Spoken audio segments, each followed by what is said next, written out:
Howdy fellow YouTubers, my name is BobStrait, and today I will be showing you how to make videos. Gameplay videos in particular, basically showing you how to do what I am doing right now.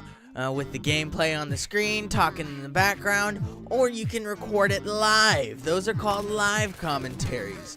So the first thing that you'll need is a capture card. A capture card is the thing that actually captures the gameplay that's going on. You can get these anywhere from retail stores to online. I personally just recently got an Elgato game capture.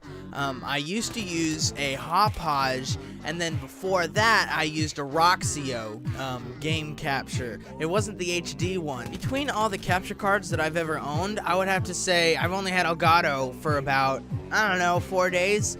But it is one of the most tidy things I've ever used. It doesn't leave files everywhere.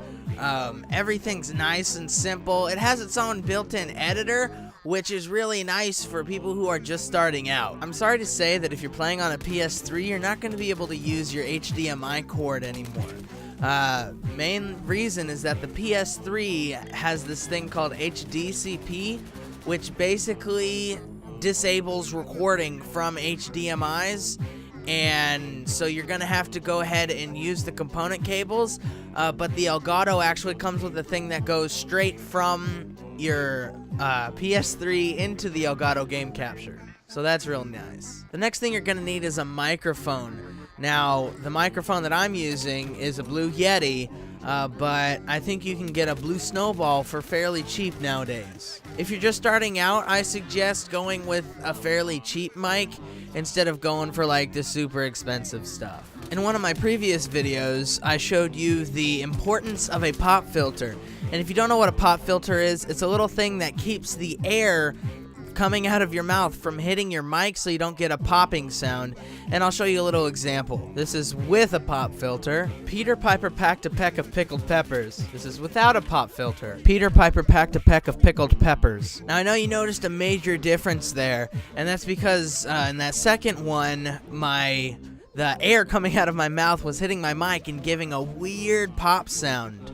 There are many different pop filters you can get. I personally use a metal one, and how it works is it kind of looks like a grate, and it redirects the air in other directions so that it doesn't hit your mic.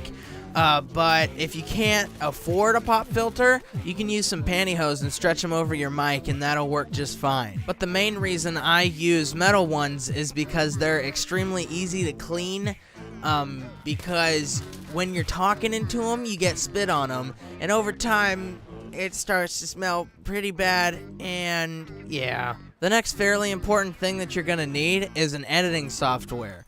If you don't have the money for an editing software, well, I personally use Sony Vegas, but it's Sony Vegas Movie Studio HD 11, and I bought that way back in the day, and it was fairly cheap for an editing software. It had everything I need. I still use it to this day. Every single one of my videos was made with that, except like my first 20, because I was using the Roxio software, blah, blah, blah, blah, blah. Again, if you can't afford an editing software, most capture cards come with one. I know the Elgato comes with one, but it's extremely basic. I mean, it's just like cut and paste. There are no transitions. There isn't anything. What I use it for is, say something real cool happens in a recording, well, I'll go edit it real quick so I can put that into a video, like my Funny One Fail series, without having to have that entire file, just have that little snippet. So instead of a gig file taking up my hard drive, I can have maybe a 100 megabyte, 50 megabyte file. So that really saves time and space on your hard drive. So I've used the Hauppauge for a really long time, and I'm kind of disappointed with it. The software freezes a lot, and sometimes when you're recording, the Hauppauge will like freeze and then skip and like do all kinds of crazy stuff. So if you're trying to do a live comm, it'll like screw up and you gotta resync and everything. And something that the Elgato capture software does is you can actually record a live commentary and then sync it in with the audio from the gameplay instead of having to do it later. Let me explain. Back with the Hauppauge, I would have to record the gameplay and my microphone separately in 2 different programs. So then what I'd have to do is I'd have to do an audio sync where, say I take my gun, I look at a wall, and I shoot 3 times and say 1, 2, 3.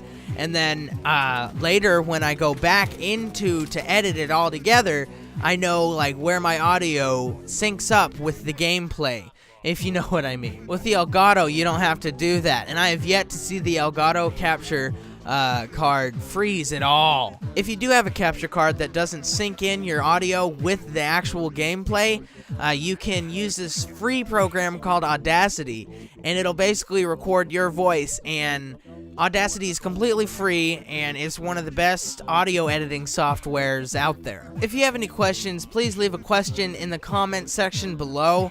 I'll answer literally any questions you have about editing. Later on, I'll go ahead and make a video explaining little itty-bitty tips that can make your videos look a lot better.